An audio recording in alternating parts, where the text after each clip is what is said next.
One of the biggest challenges faced by basso continuo players isn't actually related to reading figures at all. It's figuring out what harmonies are appropriate when the bass line is unfigured or only partially figured. So in this video, I'm going to give you 9 tips for how to figure unfigured basses, based on a variety of historical sources. And of course, there will always be exceptions to these rules, and I should note that they apply more to the early Baroque period than the late Baroque, because by that time, harmonies have become more complex and less predictable. But overall, they're still a very good starting place, especially if you're new to figuring unfigured basses. Okay, let's begin.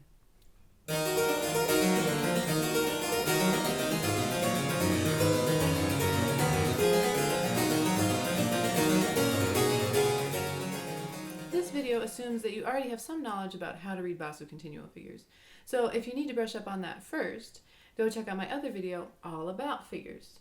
And by the way, if you're interested in learning more about the harpsichord or about basso continuo or about early music in general, please subscribe to my channel where I put out new videos every Tuesday.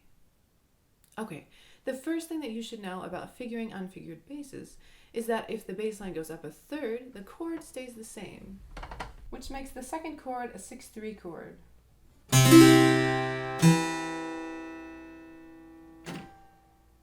Next, if the bass note is sharpened, i.e. if the bass note has an accidental that makes it a half step higher than it would normally be, the chord is almost always either a 6/3 chord, common in the early Baroque, or a 6/5/3 chord, more common in the late Baroque.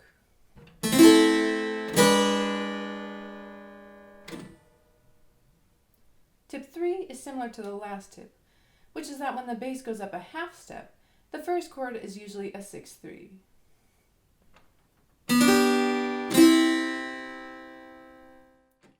My fourth tip is that there are several standard cadential formulas commonly used in continuo playing, which are used even when there are no figures. The first is a simple 4/3 cadence, which is a 5/4 suspension that resolves, used mostly in the first half of the 17th century.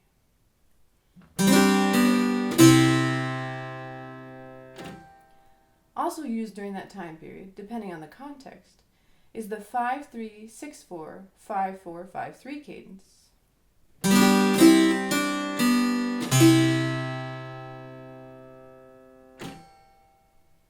In the first half of the 17th century, those cadences rarely included a seventh of any kind, but later in the early Baroque period, sevenths started to be added, first as just a passing note,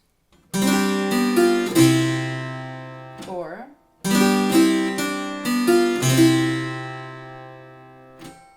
and then in a stronger position as part of the chord, usually on the more complex cadential formula.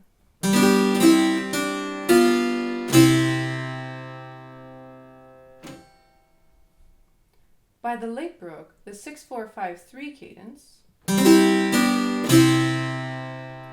with or without some sort of a seventh, so it could also be or, was much more common than the earlier 5/4 version. There is also a common bass pattern that leads to a half cadence, which is where the bass walks down 4 steps from the tonic to the dominant, and the chords that accompany it are a 5/3 chord, a 6/3, a 7/6 suspension, and then a 5 chord with a major 3.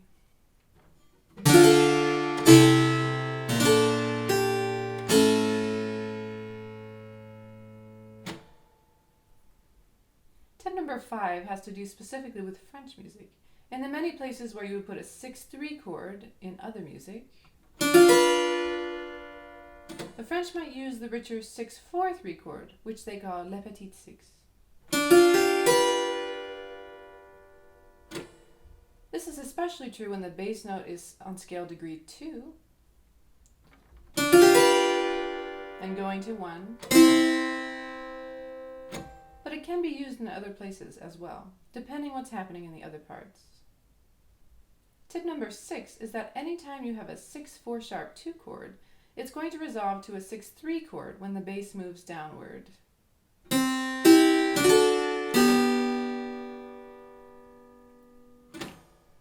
And tip 7 is that whenever the bass leaps up by a fourth or down by a fifth, the first chord will have a major third, unless the music requires a suspension of some kind, because it's almost always a dominant to tonic motion.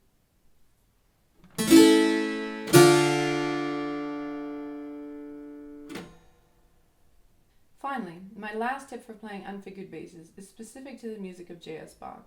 Bach loves the 6/4-sharp 3-flat chord and often uses it instead of the 6/4-2.